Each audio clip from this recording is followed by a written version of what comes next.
আর যে ক্ষমতার কারণে তিনি বা যে অন্তর্নিহিত ক্ষমতার কারণে তিনি এই কাজটি করেন সেটিকে বলা হয় রুবুবিয়ত। বাংলা ভাষায় রব এবং রুবুবিয়ত এটির আসলে কোনো প্রতিশব্দ হয় না। যেভাবে আল্লাহ রাব্বুল আলামিন আল্লাহ শব্দটির কখনো বাংলা প্রতিশব্দ হয় না, কিংবা আলহামদুলিল্লাহ হি রব্বিল আলামিন। তো এই যে সকল প্রশংসা বিশ্বজাহানের মালিক রবের, এর কারণ হলো এই যে আলহামদুলিল্লাহ, এখানে শুধুমাত্র প্রশংসা বা হামদ তো নয়, বা এখানে আলহামদুলিল্লাহ বলতে শুধুমাত্র গ্রেটফুলনেস নয়, কৃতজ্ঞতাবোধ নয়। আলহামদুলিল্লাহ এমন একটা বিষয় যে বিষয়টি বলতে গেলে অ্যাটলিস্ট আমার মতো ক্ষুদ্র মানুষও আমি কয়েক ঘন্টা বলতে পারবো। এখন আমাদের দেশে কি হলো কি, কোরআন ধর্মের যে ব্যাখ্যা, সেটা বেদ বলেন, উপনিষদ বলেন হিন্দু ধর্মের, কিংবা বাইবেল বলেন, ত্রিপিটক বলেন, অথবা কোরআন বলেন, হাদিস বলেন, এটি গত বহু বছর, শত শত বছর ধরে এটার একটা ধারাবাহিকতা চলে এসেছে, এবং সেই ধারাবাহিকতা অনুযায়ী আমরা আল্লাহকে জানি, চিনি এবং বিশ্বাস করি। তো সেই বিশ্বাস অনুযায়ী রব হলেন তিনি যার সেই রুবুবিয়তের ক্ষমতা রয়েছে, আরবিতেই বলি রুবুবিয়তের ক্ষমতা রয়েছে, যিনি তার বান্দার প্রয়োজনটা বোঝেন এবং বান্দা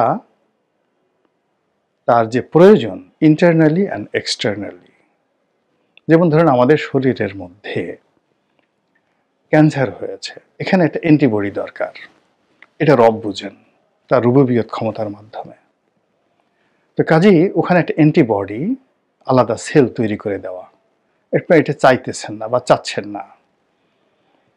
তো এরকম বান্দার প্রয়োজন ইন্টারনালি অ্যান্ড এক্সটার্নালি, বান্দা প্রার্থনা করুক বা না করুক, অথবা বান্দা চাক বা না চাক, তার প্রয়োজনের সামগ্রী বস্তুগত এবং অবস্তুগত, desire and expectation and dream, প্রত্যেকটি জিনিস যখন যেভাবে যতটুকু প্রয়োজন পরিমাপ করে যিনি পৌঁছে দিতে পারেন, তিনি হলেন রব এবং রুবুবিয়ত।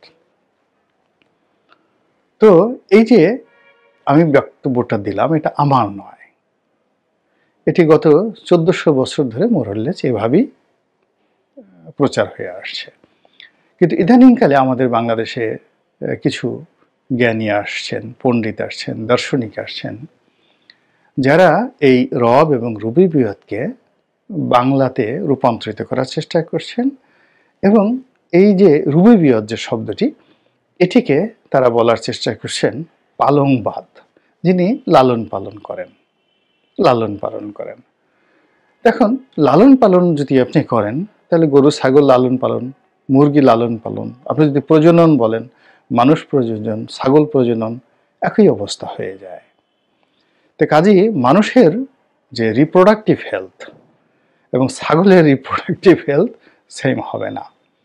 এখন এই যে পালনবাদ নিয়ে এখন খুব, যেহেতু এই লোক কত জ্ঞানী, ভীষণ রকম জ্ঞানী, সে এত কিছু খুঁজে একটা তত্ত্ব বের করেছে পালনবাদ। তো যে লোক পালনবাদ বের করতে পেরেছে, আমরা কি তার কথা শুনবো, নাকি গত 1400 বছর ধরে যে রব এবং রুবুবিয়তের যে ধর্মীয় ব্যাখ্যা দিয়ে আসছে তার ধর্মীয় ব্যাখ্যা শুনব? আমরা কি লালনবাদ অনুসরণ করব? নামাজ নাই, কালাম নাই, দাঁত নাই, মাজা নাই, পোশাক আশাকে ঠাঁই নাই, ঠিকা নাই, শরীর থেকে ঘামের গন্ধ, যার তার সাথে শুয়ে থাকে, মদ গাঁজা কোনো বিষয়ই না, আর সারাদিন দোতার একটা নিয়ে মদিনা যাব কেমনে, বা ছেড়ে দে মাঝি যাব মদিনায়, নৌকায় করে মদিনায় যাবে। গাধা কত প্রকার কি কি, সে পাল তুলে মদিনা যাবে। তাহলে তার যে জ্ঞানটা এই বাংলার ভাটির বাংলা নদী পর্যন্ত, কিন্তু এই মদিনার ধারের কাছে যে কোনো নৌকা যায় না, এমনকি মক্কার ধারের কাছে যে কোনো নৌকা যায় না। জেদ্দা পর্যন্ত আপনি যাইতে পারেন পালতোলা নৌকা নিয়ে, সে পালতোলা নৌকা নিয়ে মাঝিকে নিয়ে সে মদিনা যাবে। এই হলো গান। আর সেই গান শুনে আরে কি অবস্থা, গান এটা লিখেছেন বটে। তো এইগুলো নিয়ে আমরা এই বর্তমান জমানাতে ভীষণ রকম উদ্বেলিত, আবেগতাড়িত। এই ডিজিটাল যুগে এখন তার সেই পুরনো ধ্যান ধারণা চলবে না, এখন লালনবাদের মধ্যে যেতে হবে, পালনবাদের মধ্যে যেতে হবে। তো এগুলো নিয়ে কথাবার্তা হচ্ছে এই ৭২ সনে যে মুজিববাদ, শেখ মুজিব যা বলেছে সেটাকেই লিপিবদ্ধ করে, সেটাকে বাইবেল হিসেবে মনে করে কিছু মানুষ মনে করেছে এটাই মুজিববাদ। কাজী এ যুগে মুজিববাদ বলে কোনো কিছু থাকবে না। মুজিবের লেখাপড়া কি ছিল? সে কি পালংবাদ নামে কোনো জিনিস করেছে? সে কি পালংবাদ বুঝত? সে কি সুফিইজম বুঝত? সে কি লালন ফকিরের উপর তার কোনো গবেষণা ছিল? তার আবার বাদ কি? মুজিবের আবার বাদ কি? অতএব মুজিববাদ বাতিল। আর ওই সময় যে সংবিধান হয়েছে, যেহেতু মুজিববাদের বাদ দিচ্ছি, ফলে ওই মুজিবের সংবিধানও বাদ। এখন আমরা নতুন যে সংবিধান করব পালংবাদ নিয়ে, লালনবাদ নিয়ে। তো এই জিনিসগুলো এখন খুব বেশি আলোচনা হচ্ছে। ধর্মকর্ম নিয়েও মানুষ ভীষণ রকম ব্যস্ত। অর্থাৎ মুহাম্মদ রাসূলুল্লাহ সাল্লাল্লাহু আলাইহি ওয়াসাল্লাম তার জমানাতে সকলেরই পেশা ছিল, স্বয়ং আল্লাহ রসুলেরও পেশা ছিল। তিনি ব্যবসা করতেন, বাণিজ্য করতেন। তিনি ব্যবসা বাণিজ্য করে ধনসম্পদ আয় করেছেন, উত্তরাধিকার সূত্রে ধনসম্পদ আয় করেছেন এবং যুদ্ধলব্ধ মাল তিনি অর্জন করেছেন। তো তার যে সম্পদ উপার্জন ব্ল্যাক অ্যান্ড হোয়াইট। সাহাবীদের জীবনও তদ্রূপ, সবারই পেশা ছিল। কিন্তু এখন পেশা হলো ওয়াজ করা।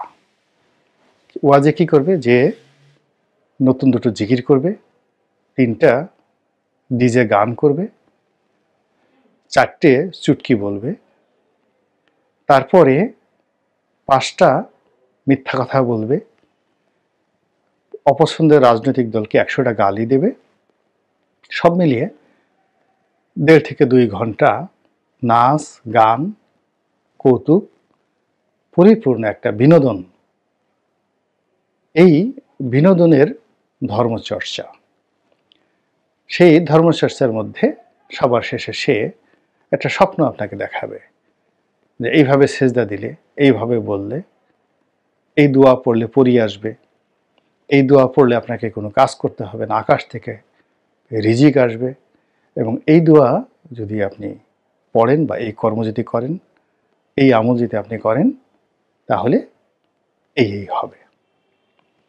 আর লোকজন এগুলো শুনে কাজকর্ম বাদ দিয়ে, যেমন ওয়াজে যে গেল, আগের দিন সে হয়তো যে কঠোর পরিশ্রম করেছিল বা বিরাট একটা স্বপ্ন দেখেছিল, তারপরের দিন চিন্তা করলো এগুলো আর দরকার নেই, বাকি জীবন আমি এগুলো করে করে কাটাবো। ফলে কি হলো? ক্ষুধা, দারিদ্রতা, বেকারত্ব প্রান্তিক লেভেলে দরিদ্র মানুষের মধ্যে সীমাহীনভাবে বেড়ে যাচ্ছে। এবং আমাদের যে কথা, কবিদের কথা, যে দরজা দিয়ে যদি অভাব ঢুকে, জানালা দিয়ে ভালোবাসা পালিয়ে যায়। ধর্মীয় অমীয় বাণী, তোমরা দারিদ্রতা থেকে আল্লাহর কাছে পানাহা চাও। এর কারণ হলো দারিদ্রতা মানুষের ঈমান নষ্ট করে দেয়, একিনকে ধ্বংস করে দেয়। চরিত্রকে